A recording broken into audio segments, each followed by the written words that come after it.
What's up, ladies and gentlemen? David here once again for another video review here in California. And this, oh my god, the seat is hugging me. That is so weird. This is an E60 M5. It's one of the coolest M5s BMW ever made because of one big reason. It had a really badass V10 in it. Made over 500 horsepower and tons of torque. And the cool thing is you have two power settings in the car, factory.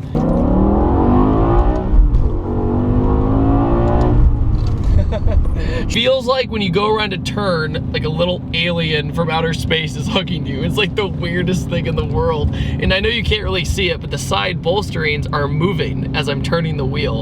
And that's something from the E60 I had no idea existed, so I learned something new today. With the two power levels, you are normally in 400 horsepower, but if you hit a button down here, you are in 500 horsepower. Right now, the one time in like, well, who knows how long, it's raining in California. So I'm gonna be very careful right now, and if it dries up, I'll get on it a little bit more. The E60 M5 has a lot going for it. It's one awesome cruising car. It can go up to really high speeds. If you take off limiters, you can go over 200 miles an hour.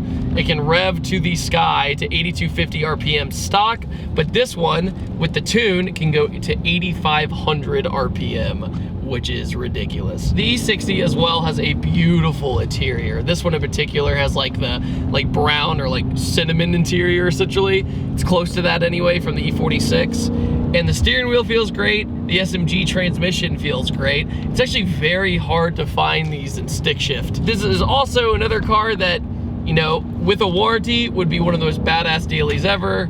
But will the owner said don't daily drive this thing in case something goes wrong, because if something goes wrong, it's gonna be very expensive. Motor itself ranges from $9,000 to $12,000 if something goes wrong, so yeah, just be careful with that. This car got a lot of internet fame too, because when you straight pipe these things, they basically sound like an Italian exotic in a way. It sounds almost like a Lamborghini, and that was a big appeal, is this super comfortable M5 that sounded like a badass. I mean, it's ridiculous. And tons of people will tell you, if you do a really long road trips or you do road rallies, everybody said, what car would you take? Almost everyone would say the M5, because it's big enough to hold a ton of people, adult-sized people, and it's just comfortable, and it's fast. It's fast enough. It's fantastic. It also has a heads-up display, which is pretty cool. And I'm seeing exactly what's going on, and has the, you know, tachometer and everything built into it. Handles bumps really well too, as I go around. Steering wheel feels good. The paddle shifters feel really solid. They don't feel cheap. But, oh my goodness, it's a very linear power band. It's very, very predictable overall when you're in the at least the 400 horsepower setting. Another thing too about the BMW M5 is you might have a pretty wicked performance car, but it blends in with everybody. We just passed somebody who just got pulled over, and I was like, oh, I better worry about it. I was like, wait, no, I shouldn't. Who cares? They don't care. It's a black BMW to an untrained eye. That's all it is. The seats literally just make me laugh, because I just feel like I'm getting like the greatest German hug in the world. I have to push it through a little bit sometimes. If you let off the gas, it kind of wants to understeer a little bit. Not too much though. Oh yeah. Even 400 horsepower feels good. Brakes are also solid. This is a pretty big car, and it has some weight to it, especially with all the weight in the front nose.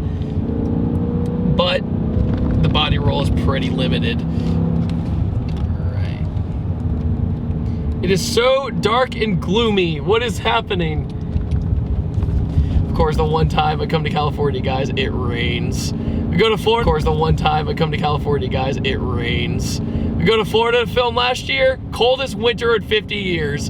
Go to California, it rains during a drought. Good job, David.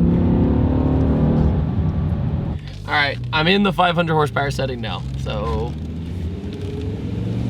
Okay. Oh yeah, paddle shifter, doofus. I forgot I was in manual mode.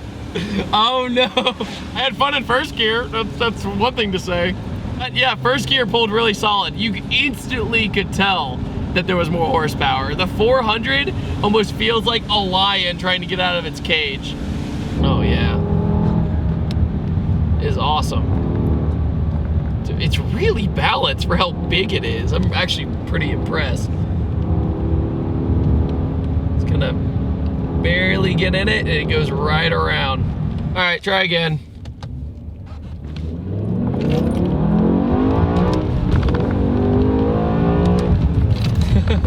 Traction control was hating me. It was like, please stop this. I don't like this.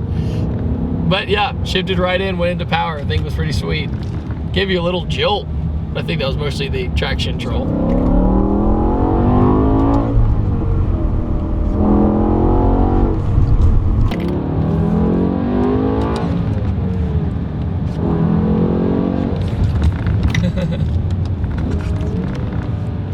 Yeah, so the SMG has rumors that when you first get the car, it's very jerky because it's a single clutch transmission. But when you do the tune, evens everything out. It still is a little jerky, but nowhere near what the stock form was.